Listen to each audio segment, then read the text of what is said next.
afternoon, wherever you are around the world. It's always a blessing to engage our community. I'm doing things myself. Uh, when you don't have technicians or people that are committed to do what they say they're going to do, you have to make do. So forgive me for, not as far as having my technician here or someone to help me, give me the countdown and all those kind of things to make sure that I'm running live. Just want to say again, hello everyone. I pray everybody is filled with joy, filled with happiness, that we're working together, that you have said hello to someone, smiled at someone. It's so important, guys, that, we don't celebrate negativity. Um, just talking and having opinion, to just have an opinion. Um, there's such there's so much lying and so much, just evil just taking place in our country and in the world that it is very disheartening that people are aligning themselves, supporting insanity. This is where we at, in this world and in this country. I definitely want to say, again, I'm Brother Niam Roberts. I do many things, wear many hats. This particular time, I'm coming to you from our Black Lives Matter grassroots Flint studios. This is our podcast, our conversation. Normally have my host, Miss Satara. She hasn't been with us for a while. Kind of missing her, concerned about her. Along, we want to give a shout out to Miss Nicole Lewis and her young man. She had an accident. She's a dear member of Black Lives Matter grassroots Flint. We want full recovery for our sister. And again, I'm reaching out to my sister Satara, calling my queen. And I'm being prayerful that whatever she's going through, we've tried to get a hold of her. She hasn't responded. I'm hoping on the other side that there be a new birth, a new connection, and that we'll be family again. I truly miss her. I want to give a shout out also to the staff, Brother Juan Robertson, all of the members from Yolanda, Samaria, some of the new recruits, Mr. Garvin, Mr. Ricky, Mr. Ricky, our new recruits. We definitely have a few new recruits now. Darius, Mr. Rodney, those that have been part of Black Lives Matter grassroots Flint before and have kind of tapered off. It's just very important that we acknowledge each other, that we give each other flowers and not show up when we're dead. I think it's so important to celebrate one another. So I want to celebrate all of you guys that have been connected to Black Lives Matter Flint grassroots um, in any level. Just want to say thank you, appreciate you, love you. There's so much work to be done.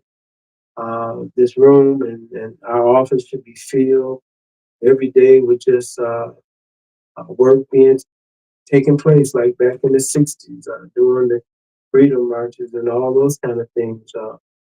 The boycotting of the lunch counters and all those kind of things that are coming back. They are systematically taking everything or any gains of humanity that Black people receive, and so often other ethnic groups in this country really get a pass because they align themselves up to white power. But they don't realize that all of the gains and all of the blood, lynching, castration, raping that took place against Black and brown people, they have benefited from all those civil rights activities and sacrifices. And they too have turned their back on Black and brown people because they align themselves with white supremacy. And that's a sad state, because there's no such thing as a Latino. What is that? That is made up, like just like racism is a made up construct. It's made up, and people run with it and call you reverse discrimination. You know what I mean? And think about it, guys. You know, they're attacking affirmative action and DEI and all these things that allow Black people to get some footing in this country. And now they are reversing and saying that we basically don't deserve anything. Because at no time in the history of this country were we given anything. Even when you think about the right to vote was a mask or an illusion. The right to own property, the right to, for our own personhood of our bodies have never been true. We have never been totally free in this country at all. Yes, they put in your face these illusion of success. You know, your Clarence Thomas, your Tiger Woods.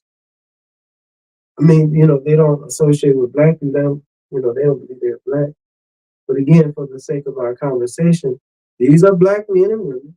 Omarosa, Condoleezza Rice, Colin Powell, Steve Harvey. The list goes on and on. Shannon Sharp, your friend Stephen A. Boondocks. All these people that you guys are fascinated with, or y'all worship these idols. And the Bible and the Quran is clear about idol worshiping and what that does to a society and what it does to people. And we are running head first into the wall and not doing anything about it. You know, Black people can complain about a lot of things when they have power to change. Get what I'm saying? Black people, we are 55 million people, no matter what they try to tell you. We're 55 million strong. We make up 5% of the world population as far as the people in the United States, but they lock up 25% of us, and most of the people they lock up is a correlation between 1865. Because before 1865, they didn't lock Black people up and kill them, because we was considered property. For 310 years, guys, we had no rights. For 310 years, we were treated worse than a dog. And you know how white people love their dog. We weren't treated nothing like a dog for 310 years. We were children, Black children were used as gator bait, target practice. Black mothers and daughters and sons was raped viciously. They had sex plantations, y'all. These white people created sex plantations where, you know, a lot of people, you know, from England or wherever coming over to buy slaves, and they're still in there. They're doing like John Wick, dilly dally, dilly dally. So they're doing a dilly dally, you know, with the cotton and the rice, you know, because before the cotton it was steamed rice. And so, you know, they would have their different people come over, and you could go into a place and pick out, you know, a boy, a girl, a mother, father, whoever you wanted to fuck, in the butt, in the nose, in the head, whatever you want to do to them, you could do it, and then you could kill them. Because hating Black people in this country is a business. A white lady on a playground called a little child the N-word. She's got over $900,000 for her defense of whatever it is. She's got over $900,000 for a defense for calling a child N-word. See, this is the country we live in, but you have these idiots like the Rick Ross and the Jay-Z's and the Beyoncé's and all these entertainers that don't give jack about our community. That's why they had that boy killed Nipsey Hussle. Because again, look at Flint. As small as Flint is, we should own everything in Flint. How do you go, you women, how do y'all go to a nail shop and give your money, or a hair store and give your money to people that don't look like you? Why do we do that? because we have been psychologically, genetically, just like the genetically modified food, we are genetically modified Negroes in this country. We were bred like breeding a cow or breeding dogs or breeding cattle, breeding fish. We were bred to be led. We were not bred to be leaders, to own your community, to own the four pillars. Own your education, own your healthcare, own your food, and own your banking. Those are the four pillars of life. Own your education, what goes in and out of people's mind, your children, your precious future is your children. So you give your children over to the enemy. You go to PTY, you go to predominantly white schools. Look how that got you. Or look what that has got you. Because now at any time they can say DEI, you ain't got a PhD and you can lose your, they can take your job away from you. This is the rogue government that Donald Trump and them are laying down. And our community is laying down. It's unacceptable. Let's just look at Flint. Let's not go just Flint. There's no way in the world that we should own at least 10 gas stations and liquor stores in Flint.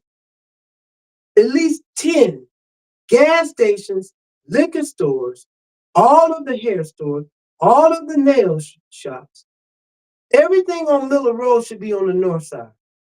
The eateries, when you think about any kind of thing that's dealing with office supplies, computer, whatever it is, we should have ownership in these businesses or a partner 50-50, because why can't a Costco's being on the north side, we got 50-50 equity in it? There's no football team, basketball team, baseball team, hockey team. Those are big business, billion-dollar businesses. And no black person on any of those. But we get peanuts, like Saquon Barkley.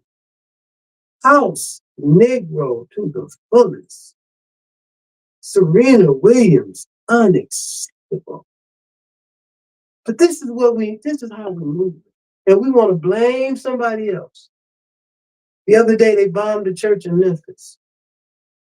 They didn't dismiss the consent decrees around the country for the illegal behavior these police forces are engaged in, because they are engaged in hunting and killing black and brown people with immunity. And none of them are being killed. So you kill a black person, a white officer killed a black person, or George Zimmerman and Ridnour are still alive, but a white boy can walk in the church, an Emmanuel Church down there in South Carolina, and kill 9 people, and the police officer took him to get a hamburger. But y'all don't want to talk about that, because again, when you talk about your white Jesus, then you got a problem. Christianity destroyed us in this country. Loving and waiting for our heaven somewhere else, but don't want to have heaven and the streets full of gold here where we are alive. But we'll let someone else lie to us. Serve your master. And this whole concept about praying and praying and things are going to change. They hated Dr. King. They hated Malcolm. They hated Marcus. They hated Angela Davis. They hated Fannie Lou Hamer, Ella Baker, Christina Johnson, Maddie Williams, Paulette Montgomery. Because these are women, some of the women, Harriet, Sojourner, John Brown. When you stand up and say, I'm 10 toes down for what is right, again, it's not about hating anybody else. But when you specifically are in a business to hate black and brown people and you get paid for doing it, the law enforcement in this country, the prison system and the jail system is a business. It's a $1 trillion business in this country, locking black and brown people up. because that's how white people earn their living. They are, when you think about piranhas or pariahs or cancer, that's what white people are. That's how they engage. They redline you. They do everything they can to make sure that you have no possibility about being able to take care of yourself and your family and your community. But we run around here buying Maybachs with chains to door all this mess. But they showed to Sanders, didn't they? And he's been a good Negro. He haven't filed a lawsuit against them for collusion. Dion haven't. Nobody has filed a lawsuit for that boy being mistreated like he did in the draft. It's our fault. What's going on in our community is our fault. What's going on in Flint is our fault. What's going on at the city council level, at the mayor's office, at the police, at the sheriff department, at the business, chamber of commerce. What's going on in our community is our fault because we don't demand, we don't take, and we don't pool our resources together and say enough is enough. Right now, we could do some things where we could go to one of these people from another country and say, listen here, we want 50-50 equity, and in 5 years, we want this business to be ours. You guys already made $1 billion in our community. Please, we'd like to have this. Or we get with some of our so-called, and no black person in this country has any real money. Your Oprah Winfrey and all them are just jokes. So let me, numbers. There are 615 white or people that classify as white billionaires in the United States, more than any other country on the planet. 615. There are only 5 black billionaires in America. And you can bump those numbers up to 7 for those that are mixed or even identify with any blackness around them or in the closet. So my point, what is my point? This country from day one is a criminal enterprise. So if you look at it, people were already here. First Nation people were already here.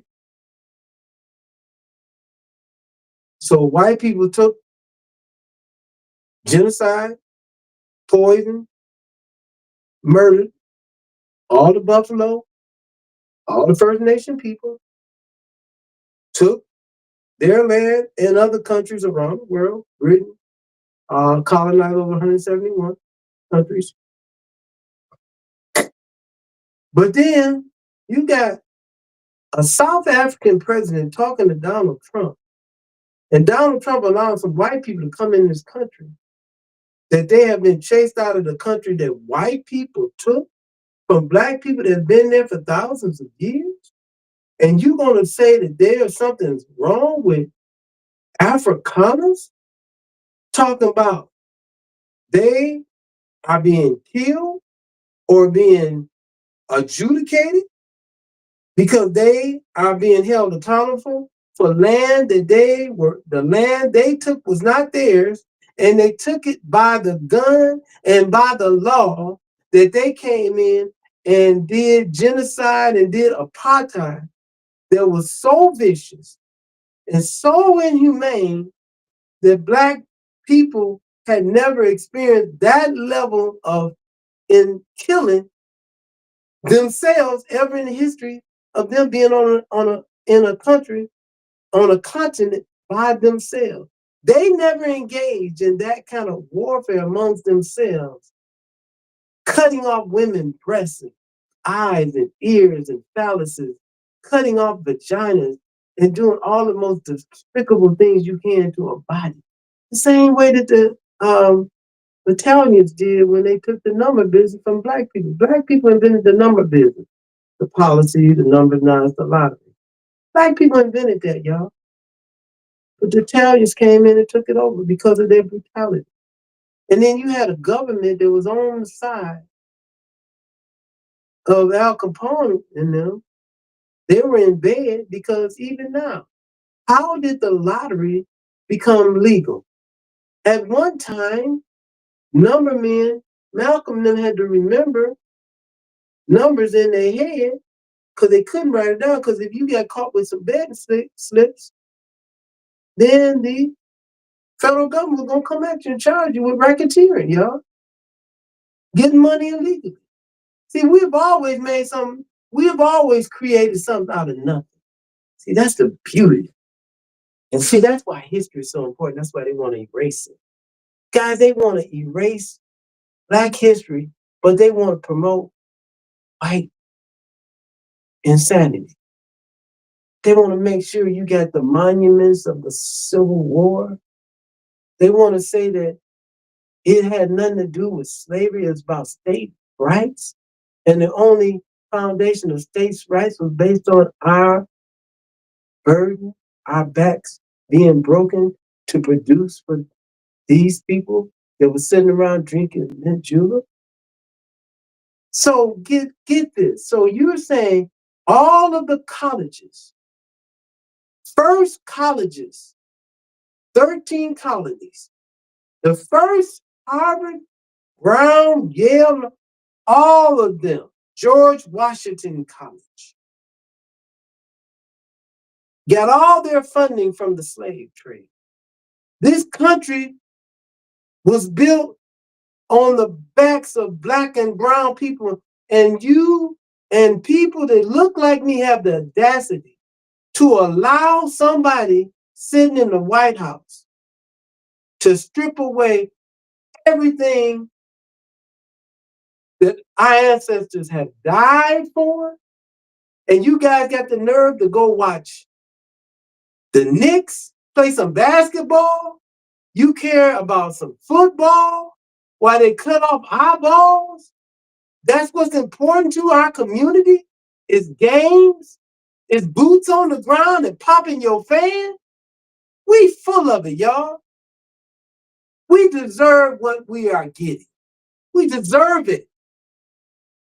We deserve to be killed, to be mishandled, to be in bondage, to not be able to read at a third grade level and you in the 12th grade.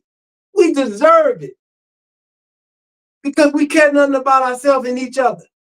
We've fallen right into the pattern from 1,000 years ago. Even when you think about Mein Kampf, Mein Kampf was copied or somewhat paraphrased from the movement of Stalin, Mussolini, Alexander the Great. The playbook and the play have been set for centuries. It's just how hard you want to go in them. Because I can dangle you with this Jesus mess. I keep you tricking, turn the other cheek, and pray about your suffering. While we have you enslaved, treated inhumanely, and you got to pray to God and think God gonna come. And you waiting on somebody to save you. You've been told a lie that somebody is going to save you and has not done it yet. They tell us, keep your nose clean, don't do this, don't do that. They let people out that committed crimes January the 6th. They let them all out. Marijuana is legal now. People are still locked up for marijuana charges. I'm not making it up. Why are the men and women on these plantations, why they haven't had a work stoppage? If anybody that's listening or care, know anybody that's locked up, I know a few. I've been telling them they need to have a work stoppage across this country.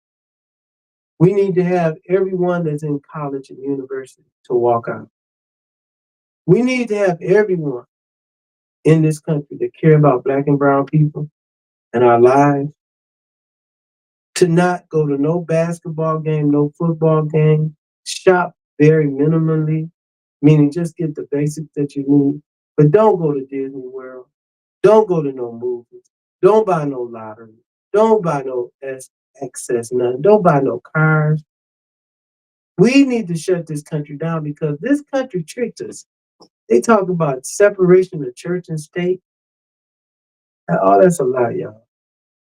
They talk about, oh, your likeliness and the NCAA and for hundreds of years they was pimping and getting all kind of money like they doing with the lottery. They just have lottery. They just have an overwhelming amount of money and no checks and balance. And they can do anything that they want to do because money is power. And so that's the same connection, guys. So there's no checks and balance. There's no checks and balance for leadership. There was no checks and balance for Snyder to poison our community. Nobody got found guilty, and then you have a mayor to say it's all right to drink the water. It is not all right to drink. Don't drink this water here, y'all. They are lying again. The pipes are not. They're on the east side, west side, south side, north side. Different homes still smell like boo-boo from the water. The water had been poisoned since the carriage, since Buick and Kersley and all JP, all these people were here back in the early 1900s when they were industrialists. And there was no regulations. There was no environmental regulations. They have been pumping poison in the Flint River since this was a logging community. You know, logging, and then you come with building carriage. The carriages all around the world before the auto industry. And so all that leaches into the water. But no one wants to have that conversation. But when it comes to white people, making sure that they're safe, their drinking water is safe, their community is safe, that's the priority. But we don't demand to be treated like white people. We don't demand to be treated like a human being and not asking nobody for no rights.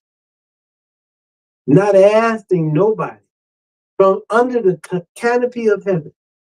We are under the canopy of this great world that was created by our Creator. And you have one group of people that their life journey, they die, they go to their grave hating another group of people because they're Black.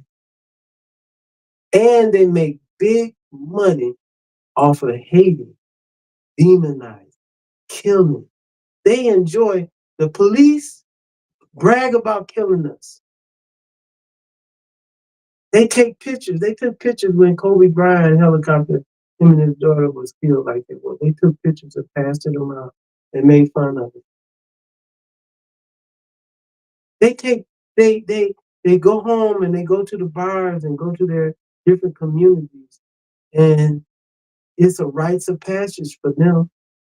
And I mean, really, man, if you look at some of these police agencies and what some of these officers have done and have gotten away with it, and it's a badge of honor that you have killed 4 or 5 Black men and women, that you have raped Black women, that you made them use the bathroom on themselves, that you hold them right now. We got a county jail. It's unacceptable in Flint, Michigan. No council member has went to the county jail. We got a court system downtown that's basically all white judges. But the only people that do anything wrong is Black people. And we are 57% of the population here. We 57% of the population here in Flint, Michigan. What is the poverty rate? What is the illiteracy rate? So those things too are hovering in the below percentile. You follow what I'm saying? Meaning that our poverty rate for the national, when you think about it, how you want to quantify things, the national, and then the micro in our community.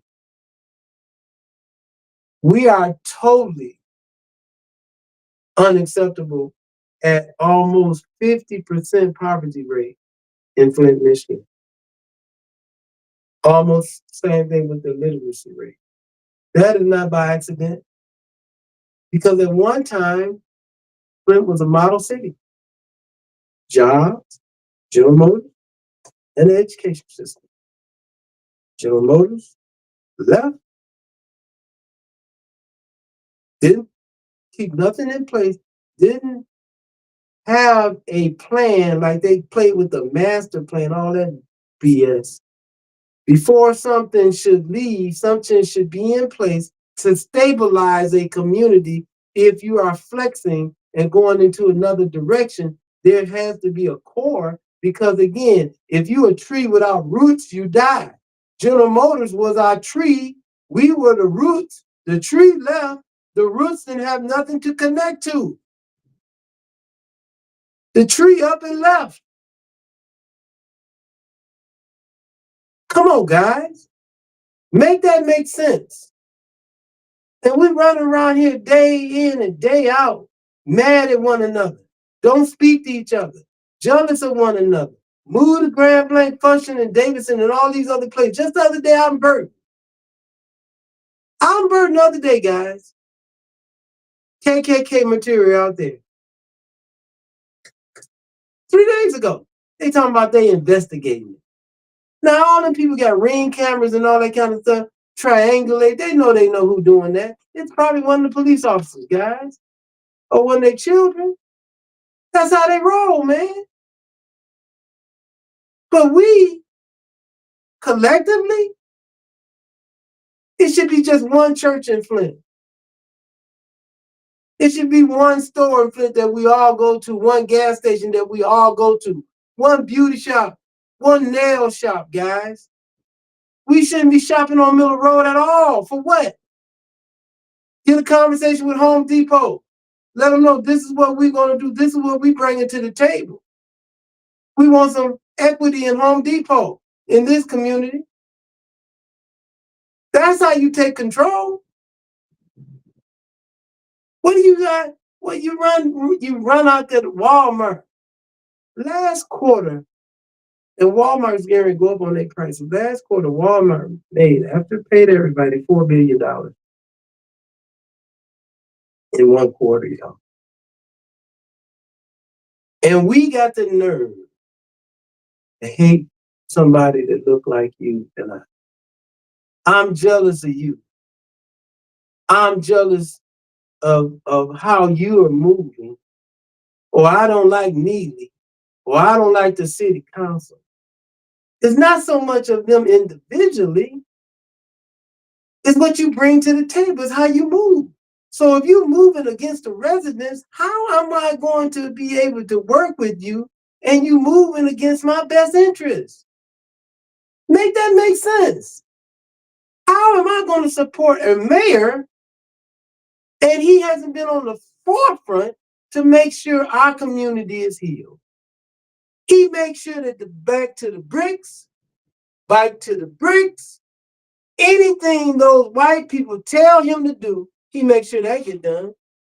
We trying to paint our Black Lives Matter mural downtown on ML King Street. We haven't got it done yet. His office has stopped it. But he's supposed to be a leader in the community. He's supposed to be setting an example for our young people, along with the city council. And the way they behave, you are surprised that our young people are out of control. City council is out of control. The mayor's office is out of control. The state police and the state police's enemies in our community, and they are out of control. How is that supposed to be okay, y'all? Because again, if we're having a hard conversation, You got a white woman that's getting $900,000 for saying the N-word to some children, y'all. We won't talk about the truth, and they removing all of black facts, not black lies. But you don't have Charlemagne the God, or you don't have these rappers stepping up and saying, no, we are boycotting. Enough is enough. We're going to have concerts that's going to build money, put money in communities around this country where we can be self-sufficient. That's how we should be rolling. Since they want to hate us and don't want nothing to do with us, let's separate then. Since, again, guys, this ain't hard. Since we are the problem, because surely we are the problem. Because you, as a system, have never, ever given us an opportunity fair. So we are the problem. And all we've done, everything you guys told us to do, we did. From schooling, from sports, bend over backwards, let you screw us in the butt. We done did everything you tell us to do. We move out to Grand Bank, Flushing, Goodrich, Davidson. We move out to Coldwater. Up there by Sashabar Road, and we move up to Bloomfield Hill and all these places. And you make sure that you burn a flag on our yard and toilet paper our yard, and you do everything to make sure that you don't want us here and don't speak to us and look at us crazy. But we still want to be white. Most black people going to die wanting to be white. That's really sad. They talk about they love Jesus. Most black people, when you say, who is your God or what's your religion, and they think of Jesus, in their mind, it's a white Jesus. You know, there's some, I forget who was the author of this, but some philosopher said about part of, I don't think it was Jim Crow or, but it's one of those sayings back in the day. Once you can control a person's God, or they're thinking of their creator, you got them forever. You don't have to worry about them because they're going to capitulate and do just what you want them to do based on their fear and their relationship of their white God or their white Jesus or their white master. You know, if your master, internalize your master in your brain and in your body. You know, like some people say when they see white people, they become afraid. Black people say when they see the police, they get afraid. That's what they want you to do. I don't get afraid because I'm willing to die right then for what I believe in. And again, it's going to be a mano a mano. You know, a lot of times, if you take off those police officers' gun, if they don't have the gun, it's a different conversation. It is a different conversation when they do not have a weapon on them and you want to engage in some one-on-one. I remember back it was the Edmund Pettus Bridge, man. A young man was talking to these state troopers, man, and he was just saying, would you pray for me? And the white police officer say, your God ain't my God. And the black boy, little boy, about 13 years old, he was like, man, you know, why we can't love me? He said, I ain't loving you. You beneath me. 1963 on the Edmund Pettus Bridge. And this is how white people think of today. They think and believe to them, all we are sport. We are a game to be played with. We are a tool to be used. We are an item to be sold and to be commoditized, meaning we lock you up in juvenile detention center, which is going to give you a graduation into the jail and prison system. So we'll be able to make money and send our kids and buy motorhomes and go up with Elon Musk, with Oprah Winfrey. You know, we do all that. See, that's our engagement. We engage in all that mess. See, that's what we believe in. We believe in mess. While they making sure we don't pass no test because they developed the test. So they can cheat and manipulate the test, and they've been doing that from day one. How do you say and then you saying you already behind the mark. You say, okay, so the game is